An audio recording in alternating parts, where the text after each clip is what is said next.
Hello, fashion class. This is Miss Steinkuhler, and I had sent you out a video and also a picture on how to do the masks in case you wanted to go out. This is just a layer of protection. So I did find a couple of things that on the directions were excellent. It's just we needed a little more clarification. So I'm going to go ahead and measure this out 9 by 6 and then 7. And then I'm going to go ahead and do that both with my sparkly fabric and my felt fabric. Go ahead and measure those out and then cut them, line them off and cut them. And we will have 2 pieces of regular fabric and 2 pieces of the felt fabric. So actually just with one cut, we can end up making 2 full masks. Now that we have our fabric cut, we're going to go ahead and take our ruler. We're going to measure down 1/4 of an inch. This is a 1/2 inch, so go halfway back. That's 1/4 of an inch. Measure 1/4 inch on each side, and we're going to then take our elastic on the bottom part of the line. We're going to take it, put a pin in it, and then bring it down here and do the same thing, matching the end of the fabric or end of the elastic up with the end of the fabric. It will pull a little bit, but we can fix that when we put everything together. So you should have something like that on both sides. All right, now that we've got our elastic pinned on each side, as I told you, it's going to pull a little bit. We have the sparkly side, but we need right sides together, so we're going to lay our pretty side to pretty side. And since we have our elastic, we want that to be on the inside. Similar to making the tote bag, we will leave a hole open so that we can turn the entire project inside out. That way we have no outside seams showing. All right, so pin all the way around. And like I said, when we get to that corner, we're going to pull it. And then when we sew, we're also going to need to pull it to keep that elastic taut. The other thing we're going to do before we sew is we're going to take our ruler again and we're going to mark our opening in the top of our mask for turning it inside out. So we're going to go to 3.5 here, and we're going to come to 5.5 here, and we're just going to leave that little hole right there so that when we sew, we'll sew around and come back to there. You'll see me do this when we start to sew. All right, so I've got my machine set between 2 and 3, and then I'm going to go ahead and use my presser foot as my guide. As I come down, I'm going to make about 3 stitches forward, 3 stitches backwards, and then I'm going to sew.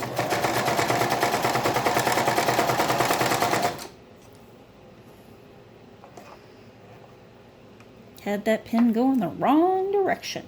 Remember though, your elastic is underneath here, so I'm going to give that a little tug and line it up so that everything's like it's supposed to be. So to my corner, leave my needle in, turn, and then go ahead and I will sew the rest of the way around the mask, remembering to stop when I get to the other top.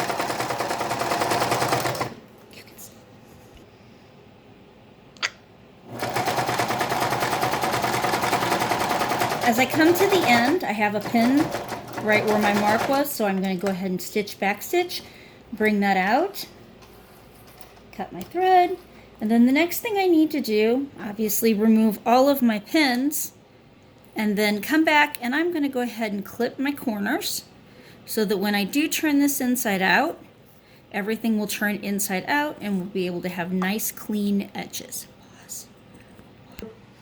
Now that I've turned everything inside out, I am actually going to take a stop.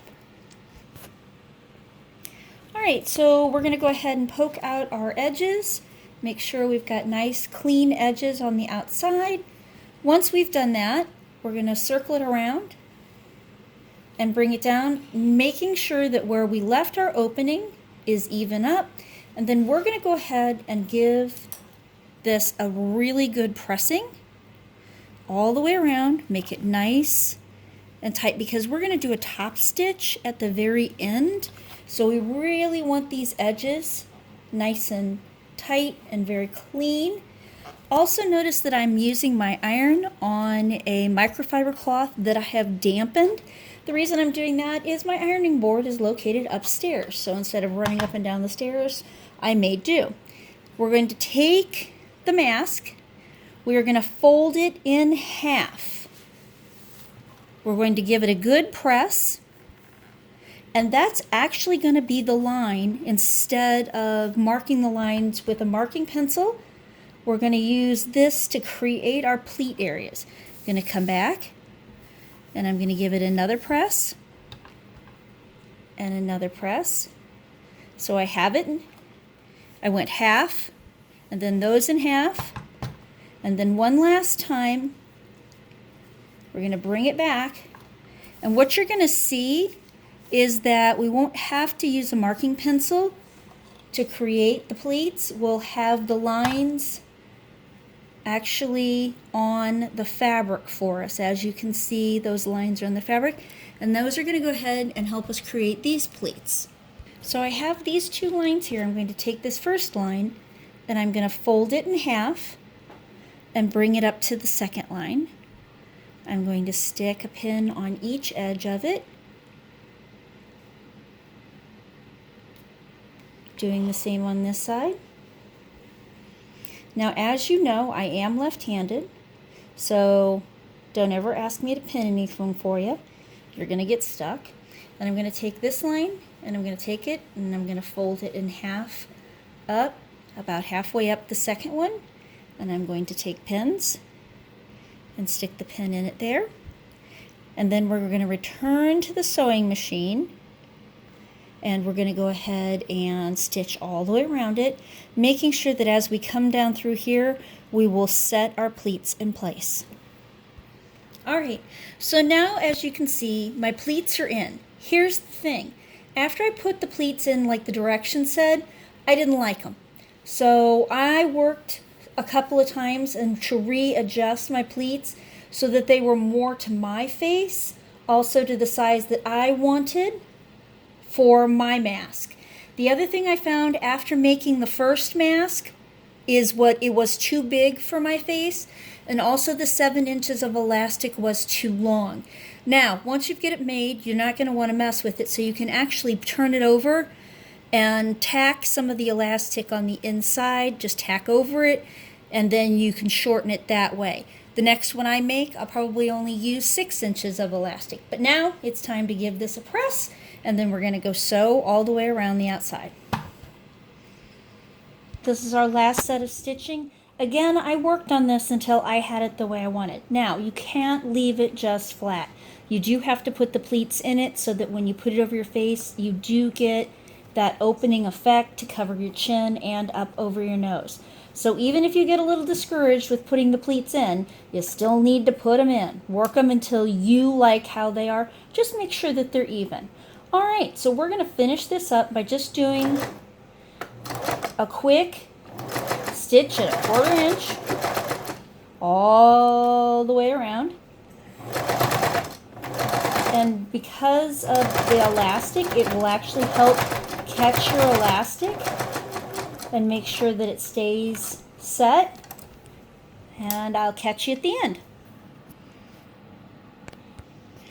Now that we've finished stitching all the way around and our opening, which was on this side, we've gone ahead and stitched close, we have our mask.